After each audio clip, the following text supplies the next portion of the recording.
Hi, and welcome to the 10-Minute Food Truck Training Podcast. My name is Bill Moore. I am a food truck business coach and author of Food Truck 101, Beginner to Winner. This podcast is all about helping you start and grow your food truck business. All this week, I am talking to Carlos Beal from Profits by Mobile. We talk about his new product, an SMS-based magic coupon, and how it will help food truck owners grow their sales. And on today's episode, we are talking about counting change and buying time. You can also one other thing with this program, the operator has an extremely high degree of flexibility. You can change anything, everything about the offer anytime you like, as well as based on your response and customer preferences that are identified through the analytics that we provide to you. And again, you can plug all of that into Food Truck 101. We also have a dedicated support 800 number that you can text or call 12 hours a day. That's really for instant response.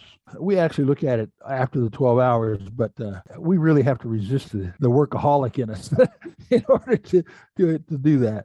That's everything for right now. There's a lot more stuff, Bill. I could talk about it for hours, man. I don't want to burn folks out, but and load them up with too much. Just only point of clarification, the 800 number, you said you're available 12 hours a day. What's the time zone for that? Oh, I'm sorry. That's Central Time. Central Time. And we only give that number out to folks that are on the program, by the way. Oh, yeah. Because it's a dedicated support 800 number. It's always on my hip also. There you go. Yeah, mine's the same way. I have hours of operation, but people tend to send me text messages and call me all time of day and night. So tell me how long this program's been in development. It's taken me almost 3 years, Bill. 3 years of starting, testing, consultation. Actually, about 3 years total. So there's a lot behind this. It's not just something you came up with in the last month. Oh, no. Boy, I'll tell you what, I'd be a genius. I'd be a well-known genius too. There you go. Everybody's got their skills. Tell me about your personal background. Well, I'm the father of 3 children and the great-grandfather of 4. I speak fluent Spanish. I've traveled in Europe, lived in Central America, and actually worked in 2 foreign countries for companies. And that's pretty much about the extent of it. What was the largest challenge that you had prior to starting your business that you overcame, and how? Kind of gives people some motivation there. You know what? I guess to answer that question, Bill, it's mainly deciding to start a third business. I had to close 2 other unrelated businesses when I was much younger due to events that I had no control over, and I assumed all the blame at that. Yeah, probably, like I said, deciding to start a third business, and also taking the responsibility. When you do a business like this, where you do business to serve business, you take a lot of responsibility for you to be there and be dependable. Oh, you're exactly right. The type of business that you are offering, it's not only getting the word out to guests and being responsible for what they're seeing on their telephones or their cell phones and that kind of thing, but it's also being responsible to the business owners that are your direct clients. Exactly. Yeah. Well, like I said, a lot. Everything is set up on an automated basis. I wouldn't even have to talk to a truck owner, for that matter, and I never talk to a customer, and everything would still go out. Like I said, if I'm kidnapped by aliens, they're probably not going to return me in a couple of weeks. I don't know, if I got kidnapped, they'd probably give me back really quick. I'd probably leave some money with me. Oh, yeah. I hear you.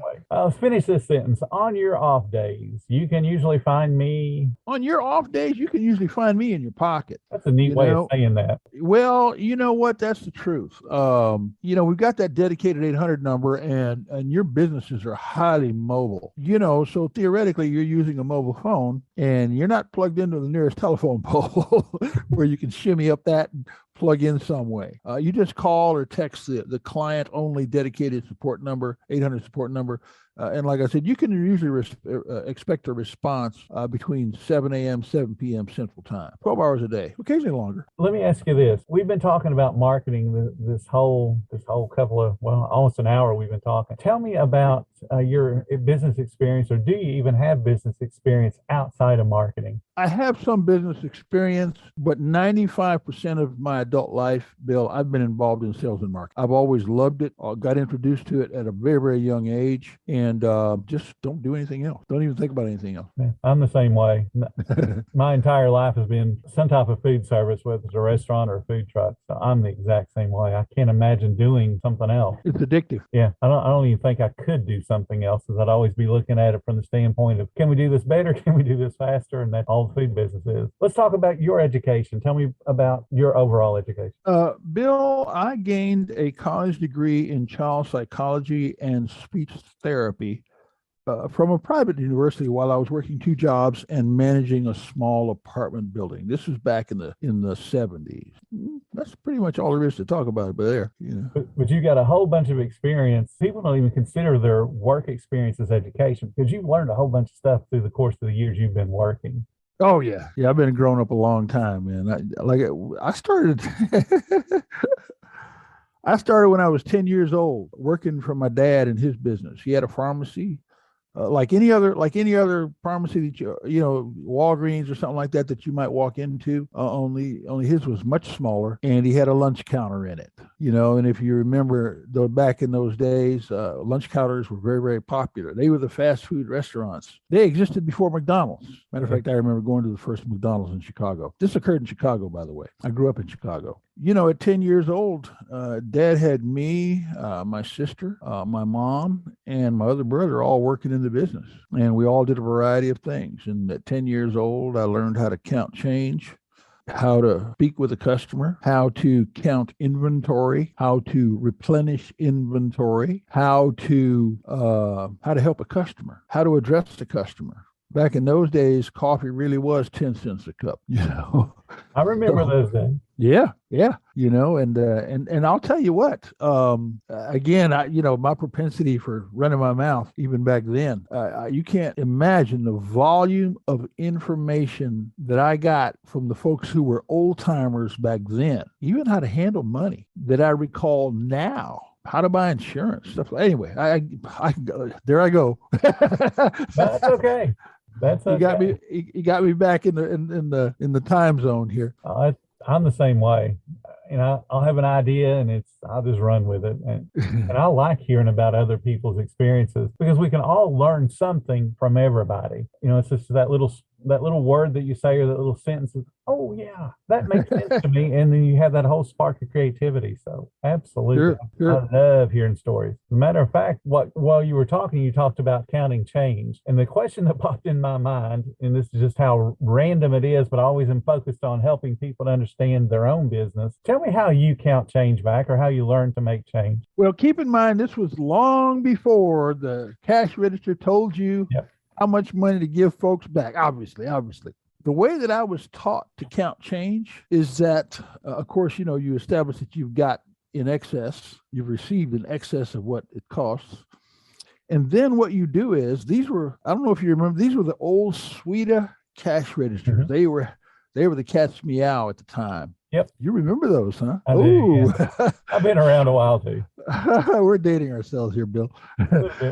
But what you do is, if the item is if the total cost to the customer is $29.37, you start your count with the pennies, and you go 38, 39, 40, and then you go to the next step, which would be the dime or 2 nickels.